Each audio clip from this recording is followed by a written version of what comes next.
मेरे साथ मुस्लिम personal board के प्रवक्ता सैयद कासिम रसूल इलियास साहब मौजूद हैं। उनसे एक बार जानते हैं, कोर्ट में आप मौजूद रहे, क्या कुछ रहा और इस तरीके से रहा था कोर्ट पूरी तरीके से आप लोगों की बहस से कन्विंस नजर आ रहा था? देखिए, हमारे तरफ से जिन लोगों ने बहस की, कपिल सिब्बल साहब ने बहस की, धवन साहब ने बहस की, हुज़ैफा साहब ने बहस की, सिंघवी साहब ने बहस की, तो बहस को कोर्ट ने सुना पूरी ताकत उसके साथ में, संजीदगी के साथ में। और जो मुद्दे उठाए गए हैं वो मुद्दे पर हमको ऐसा लगा कि कोर्ट का रुख भी बहुत वाज़ेह था, क्लियर था। मिसाल के तौर पे किन पॉइंट्स पे किया गया था? मिसाल के तौर पे एक इशू जो सबसे ज़्यादा ज़ेर बहस आया वो है वक्फ बाय यूज़र का इशू।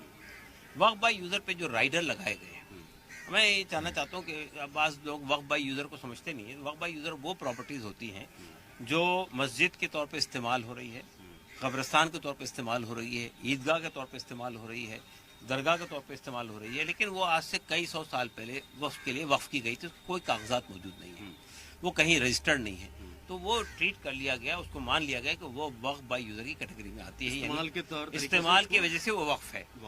ठीक है, तो वक्फ बाय यूज़र को सबसे ज़्यादा टारगेट किया गया इस कानून के अंदर। इस कानून में ये कहा गया कि अगर कोई वक्फ बाय, पहले तो वक्फ बाय यूज़र ही खत्म कर दिया गया था, जेपीसी की बहस होने के बाद में ये कहा गया कि जो प्रॉपर्टी वक्फ बाय यूज़र के तौर पर इस्तेमाल हो रही है, अगर उस पर कोई डिस्प्यूट नहीं है तो हम वक्फ बाय यूज़र की कैटेगरी में आज मान लेंगे, लेकिन अब उनको रजिस्टर करना पड़ेगा। 50 साल के बाद अगर कोई खड़ा हो गया उस पर आकर फिर तो ये सवाल अदालत ने किया कि वक्फ बाय यूज़र पे जो डिस्प्यूट पहले से है वो आपका ख्याल है या आइंदा के कोई डिस्प्यूट के बारे में आप कह रहे हैं, इस पर कोई स्पष्ट जवाब नहीं आया। हाँ, तो इसका मतलब ये है कि ये बहुत ही शातिराना अंदाज के अंदर ये कानून लाया गया ताकि आइंदा भी कोई डिस्प्यूट पैदा होंगे तो वक्फ बाय यूज़र की कैटेगरी से उसको निकाल दिया जाएगा। दूसरी बात ये कि आप ये बताइए, जिनके पास कागज़ नहीं, ऐसी भी तो वक्फ बाय यूज़र है वो। अगर कागज़ होते लैंड रिकॉर्ड में, रेवेन्यू रिकॉर्ड में, और अगर वक्फ बोर्ड साथ रजिस्टर्ड होता तो वो वक्फ बाय यूज़र की कैटेगरी में नहीं आते। तो अब अगर आपको अगर आप उनसे ये कह रहे हैं कि रजिस्टर्ड करो, तो रजिस्टर करने के लिए वक्फ का पेपर नहीं लाएंगे तो आप रजिस्टर नहीं करेंगे, तो वक्फ बाय यूज़र में शामिल नहीं होगा। तो फिर वो प्रॉपर्टी सरकार के पास जाएगी। मतलब है कि ये इस पर कहाँ जाएगी ये तो बाद में तय होगा, लेकिन ये बहरहाल वक्फ बाय यूज़र की जो प्रॉपर्टीज़ हैं, अदालत में ये बात भी आई है कि तकरीबन 9 लाख के करीब ऐसी मस्जिदें हैं जिसमें से तकरीबन 4 या 5 लाख ऐसी मस्जिदें हैं जो वक्फ बाय यूज़र कैटेगरी में आती हैं। अगर वो सब चली जाएंगी, फिर इस कानून के अंदर एक और बड़ा प्रॉब्लमेटिक वो है कि उन्होंने ये कहा कि जो लोग अस्सलामु अलैकुम व रहमतुल्लाहि व बरकातुहू। अज़ीज़ान मिल्लत इस्लामिया, आप तमाम उम्मती को अबू फैसल की तरफ से सलाम अर्ज़ है। घर में बड़ी पर्दा नशीन इज़्ज़तदार माँ और बहनों को अबू फैसल की तरफ से सलाम अर्ज़ है। बहरहाल के बहरहाल अल्लाह से उम्मीद है आप लोग खैरियत से होंगे, अल्लाह की हिफाजत में होंगे। इन मलूनों की मलामत से, इन फ़िरक़ा परस्तों की फ़िरक़ा परस्ती से, इन दरिंदों की दरिंदगी से, इन माबलिंचरों की माबलिंचिंग से, इन बलात्कारियों की बलात्कारी से, इन दहशत गर्दों की दहशत गर्दी से, इन मुनाफिकों की मुनाफिकत से महफूज होंगे। अल्लाह आप लोगों को अपने हफ्ज़ अमान में रखे, अल्लाह अपनी हिफाजत में रखे, अल्लाह हर आबा से हर शर से महफूज रखे। बहरहाल बहर केफ मेरे अजीज़ दोस्त, मेरे भाइयों, देश के हालात से भी आप लोग वाकिफ़ है और देश के बाहर के हालात से भी आप लोग बचा वाकिफ़ है, लेकिन हमारी ये इतनी बड़ी जीत हुई है अल्हम्दुलिल्लाह रब्बिल आलमीन, जो हमारे हर चीज़ में ये लोग रुकावटें भी डालते रहे, हम मुसलमानों को अज़ियतों पे अज़ियतें, तकलीफ़ों पे तकलीफ़ें देते रहे। एनआरसी के नाम पे, टिबुल तलाक़ के नाम पे, हर चीज़ में हम मुसलमानों को तिरछी आँख से देखिए लोग। टिबुल तलाक़ के नाम पे तो आप लोगों को अच्छी तरह पता है। बहरहाल अब ये वक्फ प्रॉपर्टीज पे इनके जहरीले दीदे आ गए थे और इनका दिल आ गया था, इन्होंने रातों रात बिल को पास करवा लिया।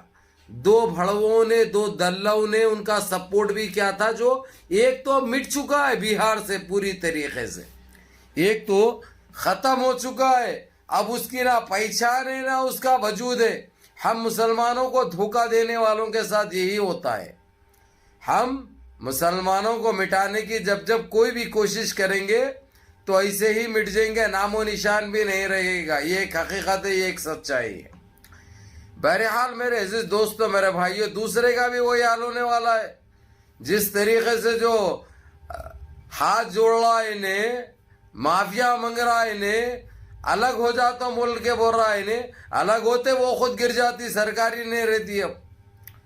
और मेरे अजीज दोस्तों, आप लोगों के लिए एक भी मैसेज है, मैंने बराबर रमज़ान पे बोला था कि जो है सो इसकी सरकार जाने वाली है, बराबर जाती थी। जब ये दो डोगले और पासवान हो, चिराग पासवान जो 5 MP है जिसके पास, ये तीनों मिलके राहुल गांधी से मुलाकात करके जबान दिए थे, लेकिन ये इतने बड़े धोखेबाज है, वहां पे भी धोखा दे दिए ये लोग। दे देगा फिर यहाँ पे इसका सपोर्ट करे तो कैसा बन सकती थी हुकूमत? अब जो है अब बनती है रस्मी तौर से। सबर करो, इसलिए बोलते इन्नल्लाह मअस साबिरीन, सबर का फल हमेशा मीठा मिलता, और सबर करने वालों के साथ अल्लाह रब्बुल इज्जत है।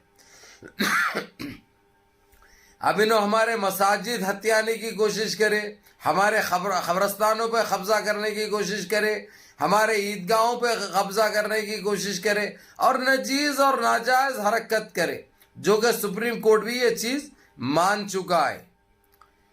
सुप्रीम कोर्ट भी ये सवालात इनसे, सरकारी वकील जो है वो ठेला तहरत के ठेले से सवालात करे, तो सुप्रीम कोर्ट के सवालात का जज CGI का कोई जवाब नहीं दे सका उन्हें। उसके बाद जवाब हाइज ने तो क्या देंगे भाई?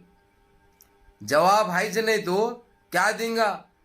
सिर्फ सुप्रीम कोर्ट ये पूछा ये कैसा दो गैर मुस्लिमों को कैसा रखते मुसलमानों के, उसमें मुसलमानों की प्रॉपर्टी में उनके अल्लाह के नाम से जो वक्फ कर दिए, कैसा रख सकते? ये कहाँ पे अभी तक हुआ था क्या? ये हिंदुस्तान बने जब से हुआ था क्या? ये नए नए चीजें ये उजागर क्यों कर रहे तुम लोग? ये सवाल का जवाब ही नहीं दे सका उन्हें। जबकि और दो खतरनाक है सवाल है, वो आप लोगों को कल की वीडियो में दूंगा, क्योंकि कल जजमेंट भी आ जाएगा। उसके बाद जो है सो झूमेंगे, गाएंगे, आइश करेंगे, और क्या। फिर इन्हें बोलना सुना निकल कटर में जा, बोलना हम समझे ना। ये क्या है? अल्लाह का बहुत बड़ा एहसान है, मालिक का करम है कि जो हमारे बहनें, हमारी माएँ, हमारे भाई, हमारे अजीज, हमारे खारिब जो रोडों पे निकल आए, जिस तरीके से पूरे देश में प्रोटेस्ट किया गया, वो भी आला सतह पे तारीख में नहीं मिलता वैसा। 1947 के बाद नजर नहीं आया कभी वैसा प्रोटेस्ट देखने को मिला, और जो कि जारी भी है, जारी भी है, सारी भी है। ये लोगों में अब NDA में फूट आ चुकी है, ये तोड़ फोड़ चल रही, इन्हों खुद फना हो रहे, इन्हों खुद हमको तोड़ना चाहे, हमको बांटना चाहे, और खुद बढ़ रहे। अब ये क्या है? अल्लाह की मारे मैं तो गाना गाता हूं भाई, मेरे को गाना गाना है।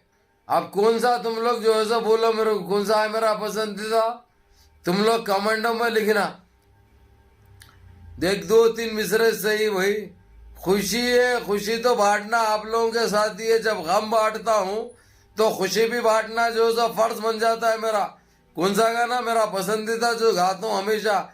यम्मा यम्मा यम्मा यम्मा ये खूबसूरत समा, बस आज की रात है जिंदगी, कल हम कहाँ तुम कहाँ। ये हिसाब हो गया इनका।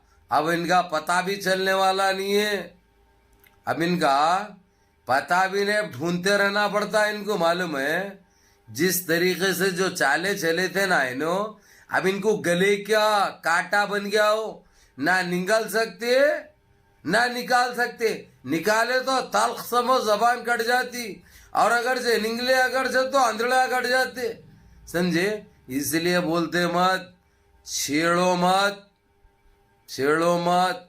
अब क्या हुआ? घुस गया। अम्मा कहाँ गए रे? पूरे सपोर्ट करे सो वाले किधर गए? सपोर्ट करे तो कटर में चले गए। और क्या है रे, बीच में चिंदिया है 2-2 टक्के के जो है ये साले, ये बागड़ा बहुत बोल रहे थे बीचों में, कहाँ गए? चले गए। नहीं दुख अब तारा सारा हमारे को रहम भी आ रहा, तरस भी आ रहा। बहरहाल मेरे अजीज दोस्तों, मेरे भाइयों, ये तो हुआ हंसी मजाक की बात। सुप्रीम कोर्ट जिस तरीके से ज्यादा नहीं, पहले दिन 4 घंटे, ये दूसरे दिन 1-2 घंटे के अंदर अपने नतीजे पर पहुंच गया। मालूम है यह वक्त बर्बाद करने के अलावा कुछ नहीं है। सरकार को ये चीज अब एक लेटर भेज देने वाले सेंटर के पास चले जाएगा कि बिल खत्म हो गई भी है, ये खलास हो गई भी है। और दोबारा ऐसे टाइम खराब मत करो सुप्रीम कोर्ट का, तुम लोग ऐसे खवानीन बना के जो एक कम्युनिटी को, किसको भी एक मजहब को जो तकलीफ दे, उनको तकलीफ किसी को लिए भी, सिर्फ मुसलमान बोल के नहीं, चाहे क्रिश्चियन हो दो, चाहे कोई भी होने दो, किसी को ऐसा मत करो, नहीं तो बहुत बुरा हो जाता तुम्हारे साथ बोल के उनको भाई अल्लाह मुनज़्ज़म रहिए, मुत्तहिद रहिए, अपनी सफ़ों में इत्तेहाद बरकरार रखिए, नमाजों की पाबंदी करिए, माँ बाप की खिदमत करिए, बड़ों के अहकाम पे अमल करिए। अस्सलाम वालेकुम।